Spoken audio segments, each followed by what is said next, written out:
बरोबर तुम्ही जे फोटो लावताय असे आमचं पण कधी हिंमत नाही झाली, ना उद्धव ठाकरेंची हिंमत झाली. आम्ही कधी असे फोटो आमचे लावले नाही. आम्ही शिवसेनेचे मालक नाही आहोत. आम्ही शिवसेनेचे विश्वस्त आहोत. We are trustees of the party. हा, फॉर्म बाय बाळासाहेब ठाकरे. बाळासाहेब ठाकरेंनी निर्माण केलेल्या पार्टीचे आम्ही विश्वस्त आहोत, ट्रस्टी आहोत, मालक नाही. लक्षात घ्या. अशी फडफड दाखवली आहे, नाही फडफड शेवटची आहे तुमची. तुमचा पुढला दसरा मेळावा होणार नाही जो काय आहे तो डुप्लिकेट लोक आहेत. हा डुप्लिकेट मेळावा. 2 दशक का रैली हो रही है। दसरे का रैली शिवसेना की शिवाजी पार्क में हो रही है। शिवसेना एक ही है। बाला साहब ठाकरे हमेशा कहते थे, शिवसेना स्थापन होने के बाद लगभग 220 सेनाएं निकली अलग अलग, लेकिन 2 ही सेनाएं रही। एक भारत की सेना जो सीमा पर है और एक शिवसेना है। ऐसी बहुत सी सेनाएं आई और चली गई। कभी 1 साल रही, कोई 6 महीने रही, कोई आई और चली गई। हवा का झोंका आता है और चला जाता है। तो ये दूसरा मेड़ावा नहीं है, ये बेईमानों का एक गठ है, पैसा है। जब भी मुख्यमंत्री नहीं रहेंगे तब भी मेड़ावा वगैरह कुछ नहीं होगा दसरे का। सर आरएसएस के सर आपने कांदे की बात कही, कांदा खाने की बात कही और फोटो के बात तो उसमें क्या है? उसमें क्या है ना, जिनके पास मर्दानगी नहीं होती वो ज्यादा प्याज खाते हैं और दिखाता मर्द है।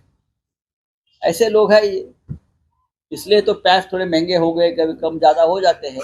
सर आरएसएस जो है मोहन भागवत, उन्होंने अभी सुबह साफ तौर पे कहा है कि मणिपुर में जो वायलेंस हुआ है उसका जिम्मेदार कौन है। जो अपोज कर रहे हैं सारी चीजों को, देश में जो भी होता है उनको अपोज किया जाता है, और मणिपुर के जो वायलेंस है वो किसने घड़ाए, ये जो है वो सरकार। 1 साल से मणिपुर में वायलेंस चल रहा है।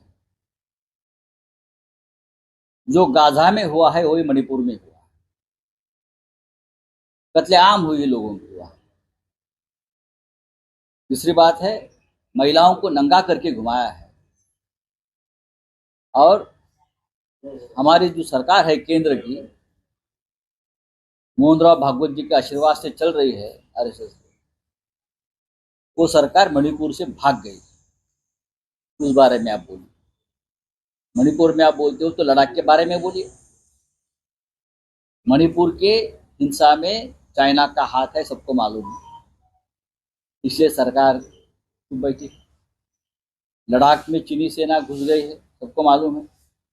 वहाँ उस लद्दाख के ऊपर ना आरएसएस के सरसंघ चालक साहब हमारे बोल रहे हैं, ना मोदी जी बोल रहे हैं।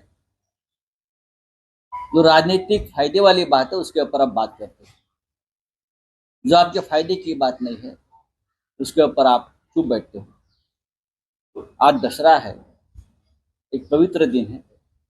आज सभी ने सच बोलना चाहिए और राष्ट्रहित की बात करनी चाहिए। चलिए, थँक यू। म्हणतात की देशात राजकीय स्वरूपासाठी प्रतिस्पर्धी यांचा पराभव करणारे भिन्न विचारांचे लोक जे एकत्र आले देशाच्या स्वार्थासाठी आणि पराभव करण्यासाठी। म्हणजे कोण? मोहनराव भागवत हे लोकशाही मानत नाहीत का? सरसंघ चालकांना आम्ही लोकशाहीचे एक संरक्षक मानतो।